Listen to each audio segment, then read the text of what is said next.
económicas. Aos títulos europeus de Atenas em 82 e Estugarda em 86, além de um título mundial em Roma antes da célebre vitória nos Jogos Olímpicos de Seul. Apesar da inesperada réplica da soviética Valentina Yegorova, que transformou esta maratona em autêntico sofrimento, Rosa Mota venceu de forma convincente, subindo hoje ao pódio deste europeu de Split, com mais uma medalha de ouro nesta sua brilhante carreira. Manuela Machado ficou em 10º lugar, enquanto Conceição Ferreira desistiu aos 20 quilómetros.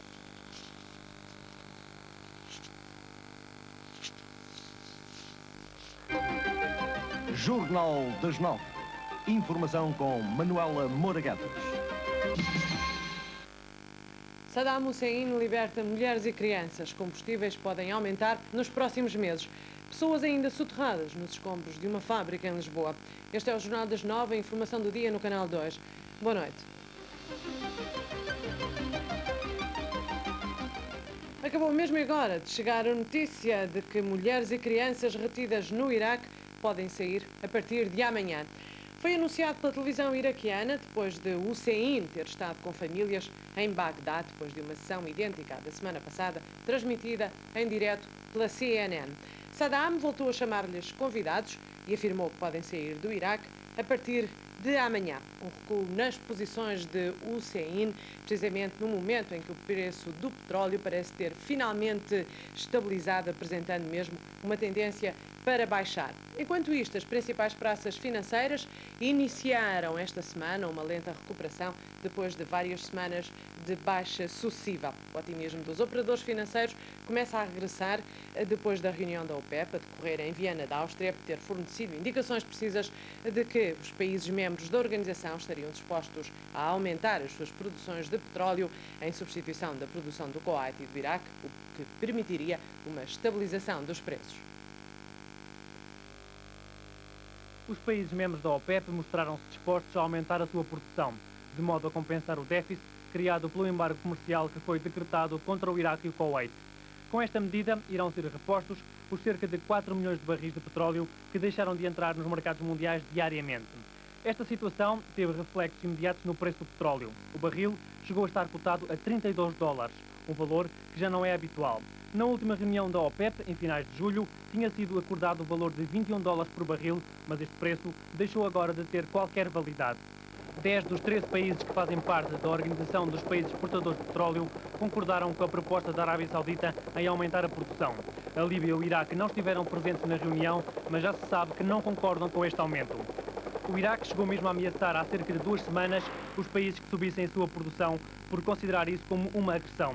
O Irão mantém uma certa reserva e, para já, não está disposto a aumentar a sua produção. Algumas indicações apontam para que a Arábia Saudita, a Venezuela e os Emirados Árabes Unidos sejam autorizados a aumentar as suas cotas. A reunião, que decorreu em Viena, foi antecedida por 3 dias de intensas negociações. Fontes próximas dos membros da OPEP adiantaram que a Arábia Saudita teria já aumentado a sua produção sem qualquer consulta prévia aos restantes parceiros desta organização. A influência destas notícias no preço do crude não se fez esperar. Já ontem, o barril baixou da barreira psicológica dos $30 e hoje o preço estabelecido em Londres rondou os $26 por barril. As bolsas internacionais reagiram favoravelmente a estas indicações e os investidores começam a mostrar-se mais confiantes. Ontem assistiu-se a uma subida generalizada que foi hoje seguida nas principais praças mundiais. Tóquio e Londres subiram, enquanto na bolsa de Wall Street os indicadores mostravam um certo otimismo. Mas mesmo com esta recuperação das bolsas mundiais e com a aparente estabilidade do petróleo, a crise do Golfo ainda promete muitas surpresas. Se o petróleo não deverá manter-se em $30, como aconteceu logo após a invasão do Kuwait, também parece certo que ficará acima dos $21 que a OPEP decretou em finais de julho, antes, portanto, da invasão do Kuwait. A questão está em saber qual será o valor certo que o petróleo terá no futuro, sendo certo que estará acima das hipóteses mais pessimistas. Pedro Vassão. Eu diria que, embora nos últimos dias o preço do petróleo tenha dado alguns sinais de abrandamento, nomeadamente com os países da OPEP a substituírem a produção do Kuwait e do Iraque, é muito difícil que Portugal não se veja obrigado a aumentar também o preço dos combustíveis. É evidente que isto não é uma certeza, tanto mais que isso dependerá da forma como evoluir a crise no Golfo Pérsico. E porquê é que Portugal se viu obrigado, entre aspas, a aumentar os preços dos combustíveis? é que na lei do orçamento está especificado que o Estado tem que arrecadar uma receita mínima na venda dos combustíveis. Imagine que o custo do petróleo é de 100 escudos por litro de gasolina e que o Estado tem que cobrar, no mínimo, outros 100 escudos de imposto. O preço da gasolina seria, portanto, de 200 escudos por litro. Mas se o preço do petróleo aumentar ou subir os custos de produção, para continuar a receber os 100 escudos por litro, o Estado, o preço da gasolina teria que forçosamente aumentar. Isto não é assim tão simples porque há uma margem de manobra. O imposto a cobrar pelo Estado por litro varia entre um nível mínimo e um nível máximo. Quando passar abaixo deste nível mínimo, que em Portugal é de 70 escudos, então o que é certo é que o preço da gasolina aumenta para que o Estado receba pelo menos o imposto mínimo, os tais 70 escudos que eu falei. É evidente que esta análise é um pouco grosseira, porque repare que o petróleo é pago em dólares. E o que está a acontecer é que, enquanto o petróleo tem vindo a subir, embora já não esteja a 30 dólares, mas ainda está acima dos 25 dólares, o dólar tem vindo a descer. No fundo, são dois movimentos inversos, mas que não se anulam. Isto é, a subida do petróleo é superior à subida do dólar nos mercados internacionais e, portanto, não se compensam. Claro que toda esta instabilidade com a subida do petróleo é muito prejudicial à economia portuguesa. O que não se sabe é a dimensão dos seus efeitos. Repare que quando sobe o preço do petróleo, todas as indústrias que o utilizam vão ter que refletir isso nos preços de venda, da mesma maneira que, se subirem os combustíveis, será de esperar que aumentem os preços dos transportes.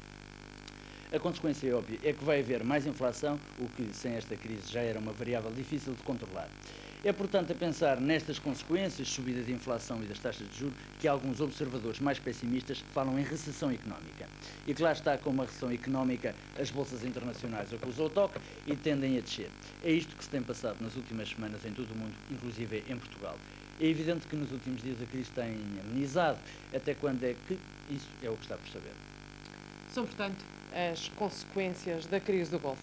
E hoje, para analisar toda esta situação, reuniu-se em São Bento a Comissão Permanente da Assembleia da República. Um debate parlamentar aberto pelo Ministro dos Negócios Estrangeiros e que se prolongou por mais de 3 horas e meia, mas que não trouxe grandes novidades. No final, os deputados do PSD votaram contra todas as propostas de deliberação que previam a convocação de uma sessão plenária extraordinária para analisar as implicações nacionais da situação no Golfo. Apenas se vão reunir com esse fim as comissões parlamentares dos negócios estrangeiros, defesa e comunidades portuguesas. Exatamente um mês depois do início da crise do Golfo Pérsico, reuniu-se hoje no Palácio de São Bento a Comissão Permanente da Assembleia da República. Os primeiros minutos da sessão foram dispendidos com decisões processuais. A intervenção inicial coube ao Ministro dos Negócios Estrangeiros, já regressado de férias, e que recapitulou as diversas posições tomadas internacionalmente contra a invasão do Kuwait pelo Iraque, nomeadamente no âmbito da ONU, da Liga Árabe e da UEO. João Deus Pinheiro transmitiu depois aos parlamentares os vários elogios que, segundo afirmou, têm vindo a ser feitos internacionalmente à atuação diplomática portuguesa e resumiu assim a posição do Governo. Seria uma total irresponsabilidade comprometer a posição portuguesa e os parcos meios de que dispomos sem conhecer adequadamente a área de atuação, sem conhecer o tipo de missão, sem conhecer as necessidades reais das embarcações portuguesas no Golfo, sem conhecer bem qual a coerência necessária dessas forças e quais os mecanismos de apoio logístico e de proteção a barcos isolados presentes nessa região. Esta posição do Governo é, do nosso ponto de vista, a única posição responsável e lógica decorrentes das decisões ao nível multilateral e da nossa situação interna. Seguiram-se mais 3 horas de um debate parlamentar em que todos os partidos da oposição criticaram de uma forma ou de outra os aspectos legal, político, diplomático e militar, precisamente da atuação do Governo em relação à crise do Golfo. Portugal está a voltar a uma situação semelhante ao da fim da guerra de 39-45. A neutralidade colaborante foi uma forma de fazer boa cara à má figura. Importa também dizer que o Governo agiu em todo este processo, independentemente de algumas decisões corretas que também tomou, mas agiu em todo este processo em alguns momentos com leviandade, noutros momentos falando demais e comprometendo a posição portuguesa. Partilhamos naturalmente do coro de críticas que o país dirige ao Governo pelas suas hesitações, indecisões e ambiguidades perante um conflito que se anunciava desde a primeira hora como contendo os gérmenes de graves ameaças para a paz e implicações envolventes para o nosso país. Após aquilo que nos parece ser, em algumas intervenções, uma política ambígua e de improviso por parte do Governo, tem-se juntado também um silêncio do Sr. Presidente da República. O PSD, pelas vozes de Duarte Lima, Pacheco Pereira e Cardoso Ferreira, contra-atacou, acusando por sua vez a oposição de falta de alternativas, confusão, ignorância e responsabilidade de declarações. Queria também dizer-vos que amanhã o Sr. Primeiro-Ministro ouvirá de novo os líderes da oposição e que, de acordo com o Sr. Presidente da República, está marcado um Conselho Superior de Defesa Nacional para quinta-feira ao meio-dia. O PSD votou contra todas as propostas de deliberação apresentadas pelos outros partidos, nomeadamente contra as que previam a convocação de uma sessão plenária para discussão do assunto. Os grupos parlamentares apenas acordaram, assim, em autorizar as comissões parlamentares dos negócios estrangeiros, das comunidades e da defesa nacional, em acompanhar em permanência o desenrolar dos acontecimentos. É o que fazem agora governos e parlamentos, estar atentos a uma crise que se pode agravar a qualquer momento. Por maioria de razão, o presidente Bush segue a par e passo tudo o que se passa no Golfo, transformado na região mais explosiva do mundo. Esta é, no momento, a região planetária onde existe maior perigo de guerra envolvendo forças internacionais. E ainda não há, no momento, qualquer indício de negociações visando a paz. O poderio militar dos Estados Unidos e seus aliados, onde se incluem também países árabes, é um facto. E se entrar em ação será esmagador. Não se sabe, contudo, ao certo, o poder real de resposta das forças iraquianas e seus aliados. Washington colocou os porta-aviões Eisenhower e Saratoga e Independence no Mediterrâneo, no Mar Vermelho e no Golfo de Oman. O couraçado Wisconsin, transportando mísseis de cruzeiro, e o navio Maine, de comando e comunicações La Salle, estão no Golfo Pérsico. Ainda no meio, o presidente George Bush continua a acompanhar a crise do Golfo. Recebeu ali o primeiro-ministro Brian Mulroney, do Canadá. Ao falar aos jornalistas, George Bush mostrou-se ainda cético. I'm not saying that there's any flexibility, is what your question is, and there is no flexibility on Iraq getting out of Kuwait and the rulers being permitted to come back to Kuwait. Ontem, Pérez de Coelhar reafirmara-se adepto da solução diplomática. You see the situation is being closer to a diplomatic solution? I think it is the right moment for diplomacy to act. Também a União Soviética está a apostar na solução diplomática, embora condene a invasão do Kuwait. O uso da força é admitido pela União Soviética, mas em casos muito especiais. Uma posição cautelosa a não abalar as boas relações com a maioria dos países árabes. Mikhail Gorbachev reuniu-se com o ministro das Relações Exteriores egípcio, com o chefe de Estado soviético, o ministro dos Estrangeiros, Eduardo Shevardnadze. Ambos sublinharam que o RSS pretende, acima de tudo, evitar o uso da força, recomendando soluções diplomáticas. Essa decisão foi complementada à TV americana por Gerasimov. I must emphasize that you used the word force, which was not in the resolution. There is no word force in the resolution. There is something like adequate measures to ensure the fulfillment of the previous resolutions of the Security Council. Which is generally read in the West as to include force. I know that was a question of some negotiation. But it must be adequate. It must be adequate. It does mean that you can just shoot here and there. It must be adequate. If you want to stop a ship and to inspect it, if you suspect that this ship is violating the Security Council resolution and the ship is not stopping, then you can do something. But it must be adequate. You cannot sink it, for instance. Sr. Gerasimov, se a retirada se der, se o Iraque sair do Kuwait, poderá ser ali restaurada a estabilidade? Ou pensa que será necessário derrubar Saddam Hussein antes de haver uma verdadeira estabilidade no Médio Oriente? About Saddam Hussein is something that Iraqi themselves must decide. After all, we cannot interfere into internal affairs. But of course his policies in relation to Kuwait was something which the international community must stand up against. Diplomacia é o que não tem, decididamente, nada a ver com a posição de Israel. Pelo contrário, Israel prepara-se para a guerra. Mobilização que vai ao ponto de ensinar nas escolas às crianças técnicas de defesa de gases venenosos na eventualidade de um conflito.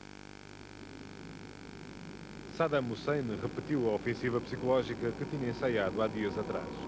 Mais uma vez, a identidade dos reféns não foi divulgada, nem o local onde decorreu o encontro.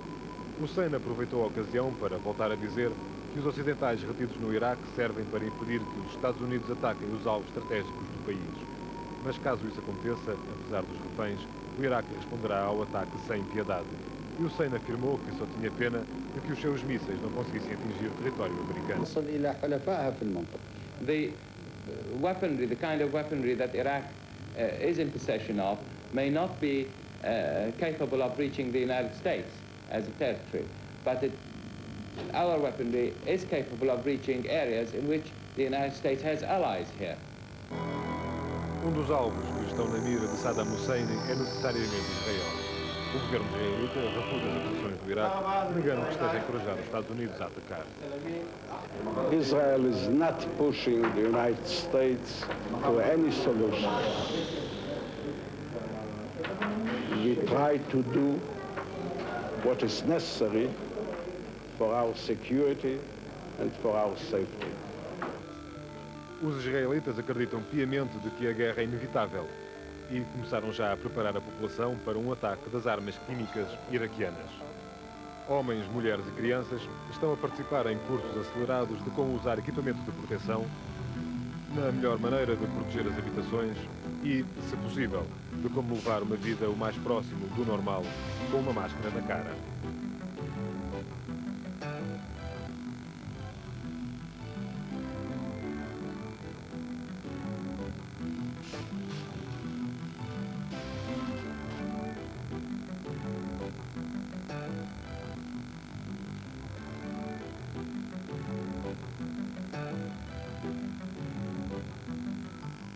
Na Jordânia, o crescente fluxo de refugiados do Iraque continua a ser um dos quebra-cabeças das autoridades.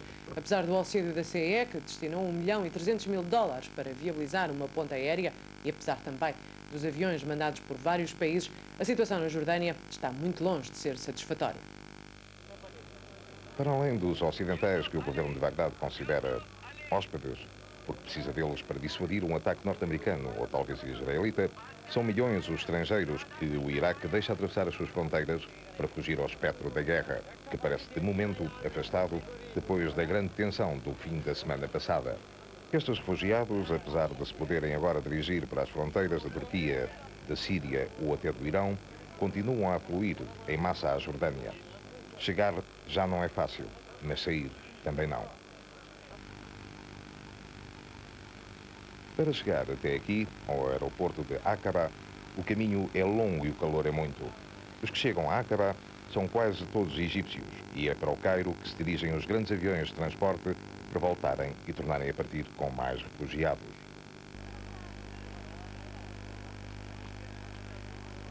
Outros egípcios e também sudaneses esperam lugar no ferry boat que leva 800 pessoas cada vez do outro lado do Golfo de Aqaba.